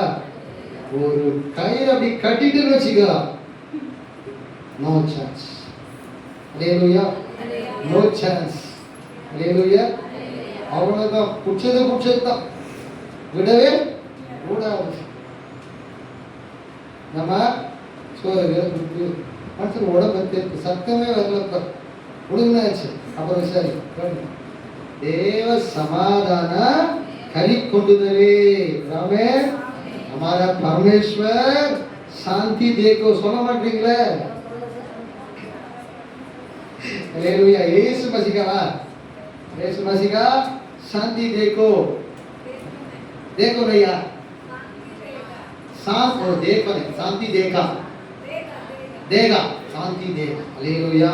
கர்த்தர் நல்லவராக சொல்லலாமா? நான்காவது காரியம் கடவுள் எதுக்கு அழைச்சிருக்கிறார்? நம்மள எதுக்கு அழைச்சிருக்கிறாரு? அஞ்சாவது காரியம் ரொம்ப முக்கியமான ஒரு காரியம், எடுத்து வாசிக்கலாம். ஏசாயா 51:2. ஒரு 4 காரியம் சொல்லிட்டாரு, அஞ்சாவது ரொம்ப முக்கியமானது. ஏசாயா 51:2. உங்கள் தகப்பனாகி ஆபிரகாமையும் உங்களை பெற்ற சாராரையும் நோக்கி பாருங்கள். அவன் ஒருவனாய் இருக்கையில் நான் அவனை அழைத்து பாருங்க, அழைத்து ஆசீர்வதித்து பெருக பண்ணினான். 5வது காரியம் கர்த்தர் எதுக்கு அழைச்சிருக்கிறார் தெரியுமா? உன்னை ஆசீர்வதித்து பெருக பண்ண கர்த்தர் அழைத்திருக்கிறார். சத்தம் ஒரு ஆள் தான் சொல்லுது ஆமென். இதுக்காவது சத்தம் பலமா வந்திருக்கணும். கர்த்தர் உன்னை எதுக்கு அழைச்சிருக்கிறாரு? ஆசீர்வதித்து பெருக பண்ணினேன். ஆண்டவர் உன்னை அழைச்சது நோக்கம் ஐந்தாவது என்ன நோக்கத்துக்காக? நீ ஆசீர்வதிக்கணும், உன்னை பெருக பண்ணணும். ஆமென். நீ தரித்திரமாவே இருக்கக்கூடாது. நீ தரித்திரமா இருந்தா சரித்திரத்தில் இடம் பெற மாட்டேன். பக்கத்துல பார்த்து சொல்லு, நீ அழைக்கப்பட்ட நீ தரித்திரமா இருந்தா சரித்திரத்தில் இடம் பெற மாட்டேன். அல்லேலூயா, அல்லேலூயா. ஆண்டவர் நம்மளை அழைத்து ஆசீர்வதிக்கிறார். உன்னை எதுக்கு சபை கூப்பிட்டுக்கிறார் ஆண்டவர்? மேல 4 காரியமும் சொன்னாரு. அதோட சேர்ந்து 5வது காரியம், ஒன்னு ரட்சிப்புக்கு அழைத்திருக்கிறார், இன்னொரு பரலோக ராஜ்யத்துக்கு மகிமைக்கும் அழைத்திருக்கிறார், 3வது பரிசுத்தத்துக்கு அழைத்திருக்கிறார், 4வது சமாதானத்துக்கு அழைத்திருக்கிறார். இப்ப 5வது ஒண்ணு வைட்டா போட்டா இருப்பார் ஆண்டவர். உன்னை அழைத்து ஆசீர்வதித்து உன்னை பெருக பண்ண அழைத்திருக்கிறார். அல்லேலூயா. ஆண்டவர் நம்மளை பெருக பண்றதுல அவரும் ஆசை. அல்லேலூயா, அல்லேலூயா. அந்த பாட்டெல்லாம் பாடினு இருக்கும்போது எனக்கு கவலையாக தான், சொந்த இடம் இல்லாத பாடிக்கிறது. என்ன பாடம் தெரியும்? வாசிக்கலாமா? வெறும் கையா நான் கடந்து வந்தேன், 7 பரிமாணங்கள் எனக்கு தந்தி. வெறும் கையா நான் கடந்து வந்தேன், 7 பரிமாணங்கள் எனக்கு தந்தி. எல்லோரே நல்லவே தந்தி.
சொந்த வீடு இல்லை, சொந்தமா ஆலயம் இல்லை, சொந்த இடத்துல ஆலயம் கட்ட முடியல, சொந்த இடமும் வாங்க வழி இல்லாம இருக்கிறனே. இந்த 2 பரிவாரம் சொன்னீங்களே, ஒன்று காட்சனா 2 பேரும் பிடிச்சிருந்தா வாழ்க்கை போகணுமா வேறு எதுவும் இல்லையான்னு சொல்லி மனதில் நினைத்து கர்த்தரை ஆராதித்து கொள்வது. வெளியே யாருக்கும் தெரியும். அந்த ஆசீர்வதிச்சாரா? பெருக பண்ணுவாரா? கொடுத்தவர் பெருக பண்ணுவாரா? அல்லேலூயா. நான் சொல்றேன், உன் வாழ்க்கையில இல்லைன்னு கவலைப்படாத. உன்னை ஆசீர்வதிச்சு பெருக பண்ணுகிற தேவன் உன்னோடு இருக்கிறார். கையை கட்டி ஆண்டவர். உனக்கு இல்லைன்னு கவலைப்படாத. எனக்கு இல்லவே இல்லையே, நான் தரித்திரமா இருக்கிறேன், அது இல்லை, உனக்கு எது இல்லை அதை குறித்து கவலைப்படாத. இல்லாதவைகளை இருக்கிறவைகள் போல அழைக்கிறவர் உன்னோடு இருக்கிறார். உன் வாழ்க்கையில அவரால் உண்டாக்க முடியும். உன் வாழ்க்கையில கொடுக்க அவரால் முடியும். உன் வாழ்க்கையில உன்னை ஆசீர்வதித்து உன்னை பெருக பண்ண அவரால் முடியும். உன்னை கூப்பிட்டு அழைச்சதே அதுக்குதான். அல்லேலூயா. கல்யாணத்துக்கு எது கூப்பிடுவோம் சொல்லும் போதும் மொழி வைக்க யாரை கரெக்டாக சொல்லிட்டீங்க. வச்ச மொழி எப்படியாவது என்ன பண்ணிடலாமோ சொன்னோம். கொஞ்சம் கையை நீங்க தானே யார் சொன்னது? பாஸ்டமா தானே சொல்றது. அல்லேலூயா. மொழி வைக்க, ஏன்னா நம்ம வச்சிருக்கிறோம் பின்னாடி திருப்பி செய்வாங்க. செய்முறையெல்லாம் திருப்பி வாங்கணும். உண்மையான அன்பு ஒன்று பிள்ளைங்களை வந்து வாழ்க்கணும், இன்னொன்று ஆனால் வாழ எப்படி வருவோம்? எப்படா இவங்களுக்கு பணம் வந்தது? இவ்வளோ பெரிய மண்டபத்தை எடுத்துக்கிறான், இவ்வளோ செலவு பண்ணுறான், நான் அவனோட ஒரு படி என் பிள்ளைக்கு கல்யாணம் ஒரு பண்ணி காட்டுறேன் பார்ப்பான். எதுக்கு மீன் சாப்பிடாத கடங்காரன் அவர் கையில். அல்லேலூயா. அதுல தெரியல ஜனங்களுக்கு போறாங்க போய் பேசுற நல்லது. அவர் பாருங்க, உன்னை அழைத்து ஆசீர்வதித்து உன்னை பெருக பண்ணினேன். அழைக்கும் போது ஆபிரகாமுக்கு கொஞ்சமா இருந்துச்சு. அழைக்கும் போது ஆபிரகாமுக்கு குழந்தை இல்லை. அழைக்கும் போது ஆபிரகாமுக்கு என்ன சொல்ல ஒரு அடி நிலம் கூட கிடையாதுங்க. ஆபிரகாம் அழைக்கும் போது என்ன இருந்துச்சு? ஏதோ கொஞ்சம் இருந்துச்சு. அழைக்கும் போது அவனுக்கு குழந்தை கிடையாது, நோ சைல்டு. அழைக்கும் போது அவனுக்கு ஒரு அடி நிலம் கிடையாது, சொந்தமா ஒரு இடம் கிடையாது ஆபிரகாமுக்கு. இது 3 கர்த்தர் கொடுத்தாரா? ஆபிரகாம் கொடுத்தாரா? அவனை கொடுத்து ஈசாக்கு பொண்ணு பார்க்கும் போது எலியேசர் போய் சொல்றான் ஆபிரகாம் குறித்து சொல்லும் போது, என் எஜமானன் எப்படி இருக்கிறாரு? எப்படிமா இருக்கிறாரு? இல்ல இல்ல இல்ல, நீ சொல்லு எப்படி இருக்கிறாரு? அந்த சீமான் இல்ல. அல்லேலூயா. நீ அந்த சீமான மைண்ட்ல வச்சு பேசக்கூடாது. அல்லேலூயா. எப்படி இருக்கு இப்ப சொல்லுங்க எல்லாரும், எப்படி இருக்கிறாரு? என் எஜமான் சீமானா இருக்கிறார். எப்படி இருக்கிறாரு? அல்லேலூயா. இவன் பாருங்க, அடுத்தது பாருங்களேன், அடுத்த காரியம் சீமான் ஆகிட்டாரு. இப்ப இந்த குழந்தை பிறக்கணும், அப்படியே சீமான மாறிட்டு வராரு. இப்ப என்ன இல்லை அவனுக்கு? அவர் சொல்ற ஜெபம் பண்ண, ஆண்டவரே என் வீட்டுல வேலை செய்யற அந்த எலியேசர் தானே இருக்கிறான் அப்படின்னு சொன்ன உடனே கர்த்தர் சொல்றார், நான் உங்களுக்கு ஒரு மகனை தருவேன். வானத்தை அண்ணாந்து பாரு, எத்தனை நட்சத்திரங்கள் இருக்கிறதுனால என்ன முடியும், நான் இன்னைக்கு அவ்வளவு பிள்ளைய உங்களுக்கு தருவிட்டேன். அல்லேலூயா. கடற்கரை மணலை பாரு, எவ்வளவு பிள்ளை, இந்த மணல்களை போல உங்களுக்கு திரளான பிள்ளைகளை வர்த்திக்க பண்ணுவேன். இது ரெண்டு வகையான பிள்ளையை குறிக்கிறது. நட்சத்திரங்களை போல இருக்கிற பிள்ளைகளையும் குறிக்கிறது, கடற்கரை மணலை போல இருக்கிற பிள்ளைகளையும் குறிக்கிறது. ஒரு பெரிய சத்தியம். அல்லேலூயா. ஒரு நாள் பேசணும், பட் அனுமதி கொடுக்கும் போது சொல்லும் போது பேசுறேன். அப்ப நட்சத்திரங்களை போலவும் பிள்ளைகள் பிறந்தார்களாம். ஆபிரகாம் இன்னைக்கு இருக்கிறாங்க, அந்த சந்ததியில பிறந்த ஒரு நட்சத்திரங்களை போல இருக்கிறாங்க. ஆபிரகாமின் வித்தா இருந்து மணலை போல இருக்கிற ஜனங்கள் இன்றைக்கு இந்த பூமியில் இருந்து கொண்டுதான் இருக்கிறாங்க. நீ மணலா இருக்க போறியா நட்சத்திரமா இருக்க போறியா உண்மையில இருக்குது. ஆபிரகாம் கர்த்தருக்கு விசுவாசித்து பயந்து கீழ்ப்படிந்து நடந்தான். நீ அப்படி கீழ்ப்படிந்து நடந்தாதான் நட்சத்திரமா இருப்ப. கீழ்ப்படியனா நீ ஆண்டவருக்கு பிள்ளையா தான் இருப்ப, ஆனா மணலை போல இருப்ப. அல்லேலூயா. பாருங்க, ஆபிரகாமுக்கு பிள்ளை இல்ல, ஜெபம் பண்றாரு, ஈசாக்கு பிறகுறான். இதுக்கு முன்னால இஸ்மவேல் பிறகுறான், அது ஆகார் வயிற்றில் பிறக்கிறது. இங்க ஆபிரகாமுடைய மனைவி சாரா வயிற்றில் ஒரு பிள்ளை பிறக்கிறது. பிள்ளை கொடுத்தாரா? அடுத்தது இப்போ 40 வயசு 42 வயசு ஆக போகுது ஈசாக்கு. மனைவி மரிச்சிட்டாங்க. யார் மரிச்சிட்டாங்க? மனைவி மரிச்சிட்டாங்க. அப்ப ஆபிரகாமுக்கு என்ன வயசு தெரியுமா? மனைவி மரிக்கும் போது ஏறத்தாழ 140 வயசு. இப்ப போய் என்ன பண்றாரு? ஒரு குகையை வாங்குறாரு, விலைக்கு வாங்குறாரு. இப்பதான் சொந்த நிலமை கைக்கு வருது. சொந்த நிலத்தை கைக்கு வாங்கி மனைவியை அந்த குகையில மகபோலா எனப்பட்ட குகையில என்ன பண்றாரு? அடக்கம் பண்றாரு. அவன் ஃப்ரீயாவே கொடுக்குறான். ஆனா நாளைக்கு நீ ஃப்ரீயா கொடுத்துட்டேன்னா மறுபடியும் உன் பணத்தை கொண்டு போய் என் குடும்ப கல்லறையா இருக்கட்டும் சொல்லி. அல்லேலூயா. சில பேர் ஏன் சர்ச்சைக்கு வர மாட்டாங்க தெரியுமா? வெண்டிகா சர்ச்சுக்கு கல்லறை கிடைக்கா, கல்லறைக்கு போற சுடுகாட்டுக்கு போறதுமே ஒரு கூட்டம், ஒரு சில சபைக்கு போகுது. புரியுதா? புரியுதாம்மா? அந்த சர்ச்சைக்கு போன செத்தா எங்க கொண்டு அடக்கம் பண்ணுவாங்க? இந்த சர்ச்சைக்கு போனாலும் கல்லறை இருக்குது. நீ போறது எதுக்கு போற? சொல்லுங்க, எதுக்கு போறாங்க அவங்க? சுடுகாட்டுல இடம் பிடிக்க போற. பரலோகத்துக்கு இடம் பிடிக்க வான்னு கூப்பிட்டா எங்க இடம் பிடிக்க போற? சொல்லுங்க, எங்க போறாங்க இவங்க? சுடுகாட்டுல இடம் பிடிக்க போது சிறுசா போற ஜனங்க. அந்த சர்ச்சில் போனா சுடுகாடு இருக்குது, செத்தா கொண்டு போய் படைப்பாங்க. நீ வாழ்றதுக்கு வழி சொல்ற சத்தியத்தை கேட்டு வாழ்ந்து ஆபிரகாம் மாதிரி ஒரு குகையை வாங்க, ஒரு இடத்த வாங்கி குடும்ப கல்லறையை வச்சுக்க. கேரளாவுக்கு போனேன், மெயின் ரோட்ல இருந்து போனேன். அப்படி இறங்கி உள்ள போகணும். டெப்டியில போகும்போது பாத்தீங்கன்னா சுடுகாடு இருந்துச்சு. நான் நினைச்சது சுடுகாடு தான் அப்படின்னு நினைச்சு பார்த்தா பக்கத்துல வாழ மாதிரிலாம் இருக்கு. அவர் குறிப்பிட்ட பிளேஸ குடும்ப கல்லறைக்கு வச்சிருக்கிறார். சரி, மறுநாள் மீட்டிங்லாம் முடிச்சுட்டு நம்ம என்ன பண்ணலாம், வாக்கிங் போகலாம்னு சொல்லிட்டு அந்த கேரளா ரோட்டு நடக்கணும்னு ஒரு ஆசை. மக்கள் எல்லாம் அழகா நேர்த்தியா இருக்கிறாங்க, வித்தியாசமா இருக்கிறாங்க. நம்ம அவங்க கண்கள் ரொம்ப வித்தியாசமா இருக்கும். ஏன்னா நம்மள புதுசா பாக்குறாங்கல்ல, திரும்ப முடிக்கிறோம். கடையில் போய் எதை கேட்டால் என்ன பண்ணோம், நமக்கும் கேட்க தெரியல, அவனுக்கு நமக்கு புரிய தெரியல. தமிழ் ஒரு கண்டிஷன், சில விஷயங்கள் புரியல. ஜாலியா போனா லெஃப்ட்ல வீடு இருக்குது, இந்த வீட்டு வந்து கலரை ஒரு பக்கம், இந்த பக்கம் இடம் இருக்குது, கலரை வச்சிருக்கிறான். நம்ம ஊர்ல சுடுகாடு எங்க தூரமா வச்சிருக்கான், எங்க வச்சிருக்கிறான். எவ்வளவு பயம் நமக்குள்ள செத்தவங்க இருக்குல்ல, செத்த முடியாது அமுக்குவான். உயிரோடு ஏதாவது தெரு பக்கம் வராது. ஒரு நாள் 10 படிக்கா இருக்கிறான்னு வச்சுக்கோங்க, ஒரு 5 மாசம் 6 மாசம் கை கால் இழுத்து செத்து போயிடும். உயிரோடு இருக்கும்போது ஒரு அடி நகர்ந்து படிக்க முடியாத ஒருத்தன் செத்தா எப்படி வரும்? நமக்கு பயம் ரொம்ப செத்துக்கணும் வந்து நம்பிக்கணும். எந்த பயந்தவங்களையாவது ஏதாவது கதையை கலைப்புட்டா நம்ம என்ன பண்ணுவோம், அதை பிடிச்சிப்போம். மக்களுடைய பயத்துக்காக அடைக்கல. ஐயா பாருங்க, ஆபிரகாம் கல்லறை பூமியை சொந்தமா வாங்கினான். இது எதுவுமே அவனுக்கு இல்லை. பெண் பார்க்க மூப்ப சொல்றான், எஜமா சீமா பிள்ளை நிலம் கத்தர் கொடுத்தார். ஆமென். ஆண்டவர் ஆபிரகாம் சொன்னபடியே செய்தார். அவனை ஒருவனாய் இருக்கை அவனை அழைத்து ஆசீர்வதித்தானே. என் திருமணத்துக்கு முன்னாடி எனக்கு ரொம்ப கஷ்டமா இருந்துச்சு. எங்க வீட்டுல நான் ஒரே பையன், இந்த சாட்சியோட முடிச்சுக்கிறேன். என் தங்கச்சிக்கு திருமணம் பண்ணணும். என் குடும்பம் ரொம்ப கஷ்டமான சூழலை நான் ஊழியம் செஞ்சுட்டு இருந்தேன். அப்போ ஊழியத்தை விட்டு ஒரு நாள் கோயிலாம் நான் முடிவு பண்ணிட்டேன். ஏன்னா என் தங்கச்சி கல்யாணம் பண்ணிட்டு அப்புறம் நான் ஊழியத்துக்கு வரலாம் அப்படின்னு முடிவு பண்ணேன். அப்புறம் போனதுக்கு அப்புறம் போகணும்னு பிளான் பண்ணிட்டு இருக்கும்போது எதை செஞ்சாலும் ஜபத்தோட செய்வோம். ஒரு சில தினங்கள் உபவாசத்தோட ஜெபிக்கும் போது கர்த்தர் ஒரு நாள் பேசின வசனம் தான் பேச 51:2 திடீர்னு வாசிக்க கர்த்தர் உதவி செய்ய வாசிக்கும் போது நான் அப்படிதான் ஜெபம் பண்ணுகிறேன் மனசுல. சப்பா நான் ஒருத்தனா இருக்கிறேன், நான் ஊழியத்துக்கு வந்தேன், நான் ஒருத்தனா இருக்கிறேன் ஊழியத்துக்கு வந்தேன், நான் ஒருத்தனா இருக்கிற ஊழியத்துக்கு வந்தேன், நான் ஒருத்தனா இருக்கிற ஊழியத்தை என் குடும்பத்தை எப்படி காப்பாற்ற எப்படின்னு சொல்லி ஜெபம் பண்ணிட்டு இருந்தேன். கர்த்தர் பேசுறார். அவன் ஒருவனான இருக்கையில் அவன் அழைத்து ஆசீர்வதித்து, அதுவும் அழுத்தமா பேசுறான். தகப்பனாகிய ஆபிரகாம், நமக்கு தகப்பன் யாரு? ஏன்? அவர் விசுவாசத்தில் நிலைத்திருந்தார், விசுவாசத்தில் பிடித்துக் கொண்டார், விசுவாசத்தில் கீழ்ப்படித்தார். அதுக்குதான் நமக்கு அவர் தகப்பன். ஆமென். அல்லேலூயா.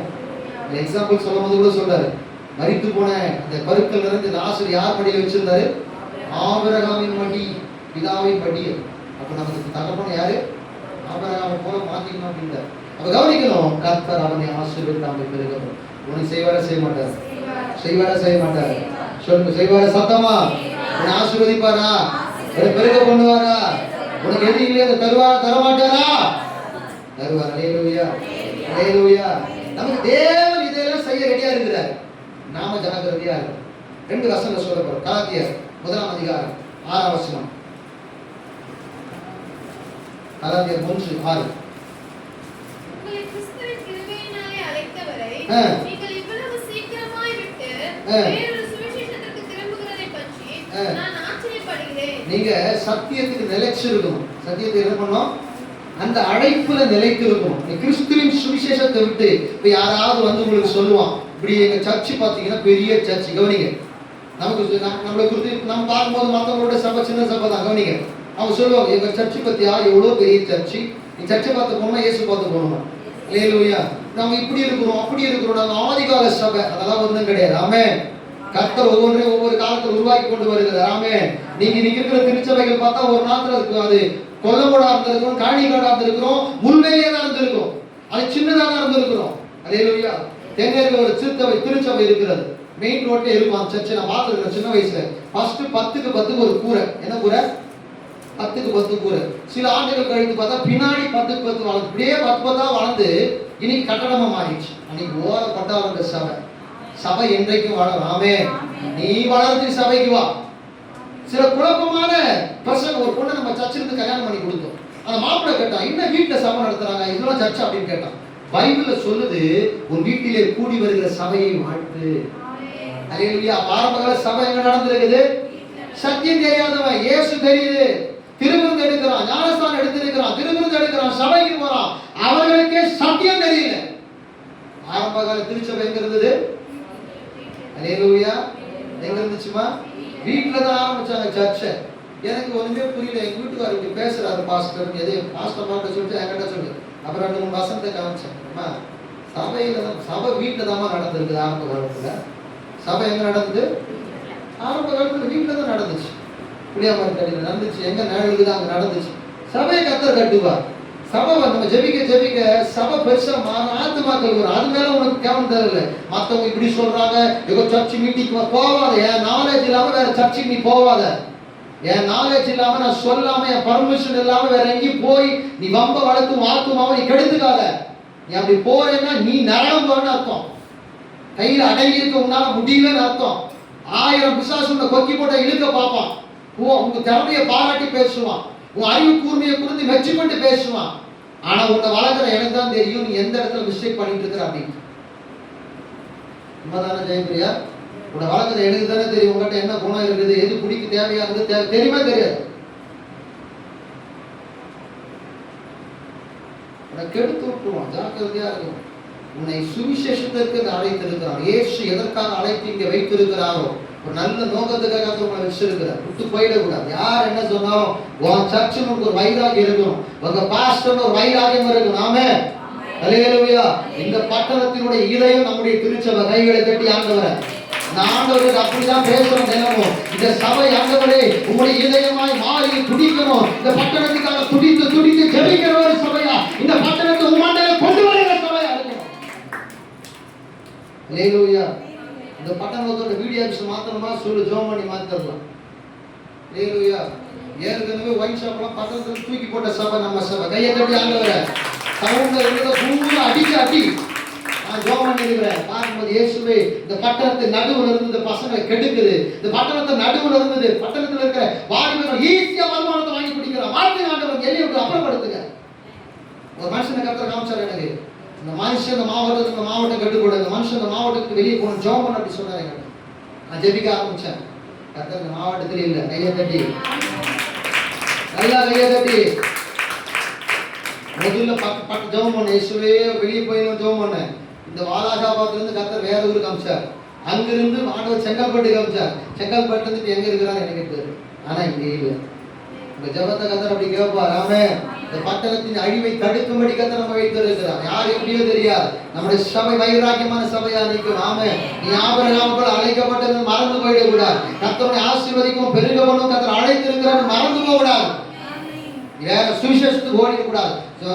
நிறைய ஏதோ ஒருத்தர் போன் பண்ணி கேட்டாங்க. அவங்க வேற ஒரு என்ன சொல்றது டாக்டரினை சார்ந்தவர்கள். என்னால் முடியாது அப்படின்னு சொல்லி மறுப்பலான பதிலாம் சொல்லலை. என்ன காரணங்கள் என்ன ஏற்றுக்க முடியாது. அவ்வளவுதான்.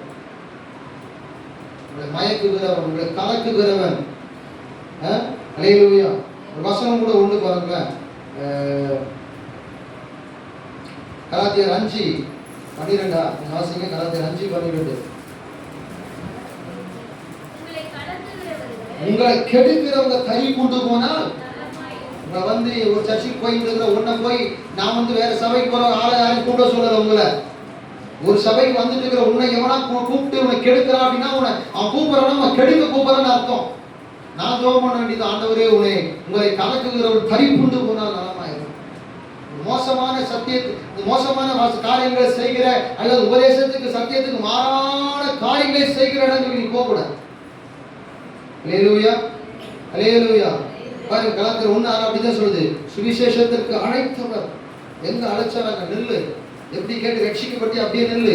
எந்த சத்தியம் உனக்கு பிரயோஜனமோ உன்னை மாற்றிக்கொண்டு வாழ்க்கை ஆசீர்வதிச்சிருக்குதோ, உன் கண்ணீரை துடைச்சிருக்குதோ, உன் கவலையை மாற்றி இருக்கிறதோ, உனக்கு சமாதானத்தை கொடுத்து அங்க நெல்லு. சாஸ்திர கெடுக்க போறான். நீதான் எச்சரிக்கையா இருக்கும். அப்படி போறனா என்ன தெரியுமா அர்த்தம்? போறனா என்ன அர்த்தம் தெரியுமா? யோவான் 5:12 வாசிங்க. சாரி 2:8. 5 கிடையாது. யோவானால 5 கிடையாது. 3:8. ஒரு ஃப்ளோல சொல்லுங்க. யோவான் 3:8. சாரி 2:8. ஆரம்பத்துல யோனா 3:8. யோவான் இல்ல. ஜோனா பழைய ஏற்பாடு. மனுஷரும் ரெட்டினால் மூடிக்கொண்டு சாரி 2:8 மனுஷர். முதல்ல நீ தடுமாற, இப்ப நான் தடுமாற. பொய்யான மாயை பற்றி கொள்ளுகிறவர்கள் தங்களுக்கு வரும் கிருபையை நீங்க இழக்கிறீங்க. நீங்க தான் முடிவெடுத்து மாம்சத்தின்படி முடிவெடுக்கும் சொந்த முடிவுல நடக்கிற. யாரோ சொல்றாங்க அதன்படி நடக்கிறனா நீ கிருபையை இழக்கிற. நீ பாட்டு பாடி பிரயோஜனம் இல்லை. கிருபை கிருபை கிருபை. நீ மாயை பின்பற்றினால் கிருபையை இழந்து போவ. அடங்கி இருக்க உன்னால முடியலனா கிருபையை இழந்து போவ. அல்லேலூயா. நீங்க தயவு செய்து நீங்களாம் இங்க வந்து பிரசங்கம் பண்ணணுமா? நான் உட்காந்து கேட்டு கிடக்கிறேன். எல்லாரும் பேசி ஒன்றும் தெரியலன்னா அவ்வளோ பெரிய ஸ்கிரீன்ல பாருங்க. அல்லேலூயா. தனியாக கவனிக்க பைபிள் வாங்குறது உங்களுக்கு ஒரு நாள் ஆகும். ஆக்சுவலாக நான் மலையாளத்துக்கு தான் பாஸ் ஆகும் மாதிரி பேசி கிடக்கிறேன். சீக்கிரம் பைபிள் வாங்க. கவனி. மற்றவர்கள் வார்த்தைக்கு செவி கொடுக்க கூடாது. உலகத்துல நிலைத்திருந்து கனி கொடுக்க தேவனுக்கு சபையில நிலைத்திருக்கு. யாராவது கூப்பிட்டாங்க அப்படி பேசலாம் அப்படி பேசலாம். கர்த்தர் ஒரு சபையில வச்சிருக்கிறார். நாங்க சபையில நிற்பேன். நீங்க இப்படி மாறி மாறி போகிறீங்க. உங்கள் வரை வருகிற கிருபையை நீங்க இழக்கிறீங்க. முதல்ல அது என்ன இங்க சிங்கம் மாறும், சிந்தையில மாறும். அதை அப்படியே ஏற்றுக்கொண்டு அப்படியே நடைமுறைப்படுத்தி வாழ ஆரம்பிக்கிறது. உடனே தீமை தெரியாது, உடனே பாதிப்பு தெரியாது, உடனே கஷ்டம் தெரியாது, உடனே நஷ்டம் தெரியாது, உடனே பிரச்சனை தெரியாது. ஆரம்பத்தில் எல்லாம் ஸ்மூத்தா இருக்கும். போக போக வழி குறுகி போயிடும். வாழ்க்கை மாட்டிக்கும். நெருக்கத்தில் சிக்கிக்கொள்ளுவேன். கிருபையை எழுந்துடுவேன். மாயை பின்பற்றின என்னத்தை எழுந்துருவேன்? எதை எழுந்துருவேன்? பாட்டு மட்டும் பாடலாம். அந்த கிருபை இல்லாம வாழ அப்படின்னா நீ எப்படி இருக்கணும்? மாயை பின்பற்றக்கூடாது. எதை பின்பற்றக்கூடாது? உனக்கு 1000 கஷ்டம் தலைவலி காசு கொட்டி கொட்டி உன் தலையில ரத்தம் வந்தாலும் அடங்கி நிற்கும். ஆமே. எனக்கு உன்னை பொறுத்தளவுக்கு பலன் இல்லை. சுற்ற அளவுக்கு தான் கிருபை இருக்கு. அல்லேலூயா. உன்னை சரி செய்வதற்காக கர்த்தர் நினைச்சிருக்கிறார். ஆமே. எனக்கு தெரியும் இன்னைக்கு இந்த 5 காரியங்களை கர்த்தர் பேசுகிறேன். எனக்கு தெரியல, ஏதோ ஒரு விஷயம் நம்ம கிட்ட இருக்கு. நம்ம புரிஞ்சுக்கணும். நம்ம அழைக்கப்பட்டவர். ஆமே. நம்ம என்ன பண்ணுறோம்? அழைக்கப்பட்டிருக்கிறோம். ஆமே சொல்லாமா? அல்லேலூயா. அதனால இந்த மாதம் நிறைய வசனங்கள் இணைய வசனங்கள்லாம் இருக்குது. வேணாமோ சரி ஓகே டைம் முடிச்சிடலாம். கர்த்தனால விடாமே சொல்லுங்க. அந்த 5 காரியத்தை சொல்லி முடிக்க போகிறோம். ரட்சிப்புக்காக கர்த்தர் அழைத்திருக்கிறார். இரண்டாவது பரலோக ராஜ்யத்துக்கும் மகிமைக்கும் கர்த்தர் அழைத்திருக்கிறார். Very good. மூன்றாவது மூன்றாவது பரிசுத்தத்திற்காக அழைத்திருக்கிறார். ஆமென். நான்காவது சமாதானமாய் வாழ்வதற்கு கர்த்தர் நம்மை, ஐந்தாவது ஆசீர்வதித்து பெருக பண்ண. அல்லேலூயா. நீங்க தான் அழைக்கப்பட்ட கூட்டம். ஆமென். ஆனா இதுல ஒரு வசனம் இருக்குது, அழைக்கப்பட்டவர்கள் அநேகர். அடுத்த டாபிக்குள்ள போலாம். நீங்க அழைக்கப்பட்ட இடத்திலே வளர்ந்தாதானே தெரிந்து கொள்ளப்பட்ட லிஸ்ட்ல வந்து நிக்க முடியும். ஆமென். அல்லேலூயா. அதனால அல்லேலூயா. கண்களை மூடி முழங்கால் படிச்சு இந்த வசனங்களுக்கு ஒப்பு கொடுங்க. நீ உன் முடிவு, நான் ரட்சிப்பேன், நினைச்சிருப்பேன், பரலோக ராஜ்யத்துக்கு மகிமைக்கு பாத்திரமான நடந்து கொள்ளுவேன், நான் பரிசுத்தமா இருப்பேன், என் குடும்ப உறவை நான் உடைச்சிக்கவே மாட்டேன். அல்லேலூயா. என்ன கஷ்டம், என்ன துன்பம், என்ன துயரம், பாடுகள் வந்தாலும் கணவன் மனைவி பந்தத்தை நான் உடைக்கவே மாட்டேன். அல்லேலூயா. அடுத்ததா ஆண்டவர் நம்மை என்ன அழைச்சிருக்க, ஆசீர்வதித்து பெருக பண்ண கர்த்தர் அழைத்திருக்கிறார். மாயை பின்பற்ற மாட்டேன் என்று சொல்லி ஒப்பு கொடுத்த ஆண்டவர் கிட்ட. அல்லேலூயா.